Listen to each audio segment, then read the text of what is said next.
دیے ہیں وہ سب سے بڑی چیز کردار ہے۔ اگر کوئی باپ اپنے بیٹے کو اس کے اخلاق بنانا چاہتا ہے، اسے سچا بنانا چاہتا ہے، اسے دیانتدار بنانا چاہتا ہے، اس کی پہلی سیڑھی، اس کی پہلی بنیاد اس کا اپنا کردار ہے۔ ایک سگریٹ پینے والا والد کن دلائل سے اپنے بیٹے کو سگریٹ سے روک سکتا ہے؟ ایک نشے کا عادی باپ کون سی ایسی تقریر کرے گا کہ اپنے بیٹے کو سمجھا سکے، اپنے بھائی کو سمجھا سکے کہ نشہ اچھی چیز نہیں ہوتی؟ ایک حیا سے عاری کوئی خاندان کا بڑا، ایک حیا سے فارغ انسان، ایک حیا سے بہت دور انسان حیا کے عنوان پر اپنی اولاد کو سمجھانا چاہتا ہے، اپنے متعلقین کو سمجھانا چاہتا ہے، تو وہ کتنی بھی اچھی تقریر کیوں نہ کر لے، قرآن پاک کی آیات بیان کرے، حضور اکرم صلی اللہ علیہ وسلم کی احادیث بیان کرے، حیا سے متعلقہ واقعات کو سنائے اور سناتے ہوئے آنسوؤں سے اس کی آنکھیں تر ہوں، لیکن اس کا اپنا کردار حیا سے خالی ہے، اس کا اپنے شب و روز حیا سے خالی ہے،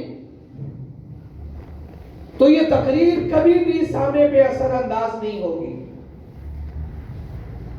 اس لیے حضور اکرم صلی اللہ علیہ وسلم نے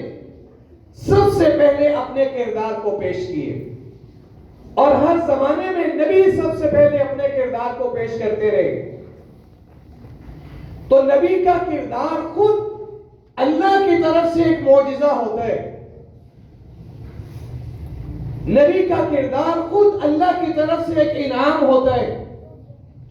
نبی کا اخلاق ایک معجزہ ہوتا ہے، اور معجزہ ہر زمانے میں، ہر زمانے کے اہل عقل کے لیے ان کی عقل کا توڑ ہوتا ہے۔ انسان کو دنیا کے اندر اپنی سمجھ پہ بڑا ناز ہوتا ہے، اپنی عقل پہ بڑا ناز ہوتا ہے۔ دنیا کے اندر انبیاء وہ واحد لوگ ہوتے ہیں جن کی عقل براہ راست اللہ کی حفاظت میں ہوتی ہے، جن کی عقل براہ راست اللہ کی حفاظت میں ہوتی ہے، اس لیے ان کی عقل غلطی سے پاک ہوتی ہے۔ انسان کو ساری ہدایات آنکھوں کے حوالے سے، کانوں کے حوالے سے، زبان کے حوالے سے، ہاتھوں کے حوالے سے، قدموں کے حوالے سے، انسان کو ساری ہدایات اس کے دماغ سے ملتی ہیں، اس کی عقل سے ملتی ہیں۔ انسان اپنے ہاتھوں کو استعمال کرنے کے لیے اپنی عقل سے فیصلہ کرتا ہے،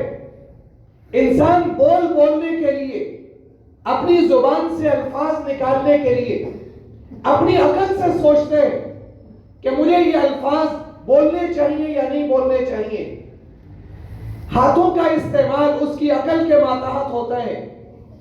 لیکن ہم سب کی عقلوں کے ساتھ نفس و شیطان جڑے ہوئے ہیں۔ ہماری عقل ہمیں صحیح بھی بتا سکتی ہے، ہماری عقل ہمیں غلط راستے پہ بھی چلا سکتی ہے، ہماری عقل ہماری زبان سے گالی بھی نکلوا سکتی ہے اور سبحان اللہ کا ذکر بھی کروا سکتی ہے، ہماری عقل ہماری آنکھوں کو بے حیائی کے مناظر پر جھکا بھی سکتی ہے، اور ہماری عقل ہماری نگاہوں کو بے لگام بھی کر سکتی ہے۔ لیکن نبی کی یہ خاصیت ہوتی ہے، نبی کا یہ کمال ہوتا ہے، نبی کا یہ اعزاز ہوتا ہے کہ ان کی عقل براہ راست اللہ کی حفاظت میں ہوتی ہے۔ اگر ان کی عقل اللہ کی حفاظت میں نہ ہو تو وہی بے معنی ہو جاتی، وہی کا کوئی معیار نہیں رہتا، وہی کا کوئی اعتبار نہیں رہتا۔ اس لیے انبیاء کی یہ خصوصیت ہوتی ہے کہ انبیاء اپنے زمانے کے بہت منفرد، بہت سلیکٹڈ قسم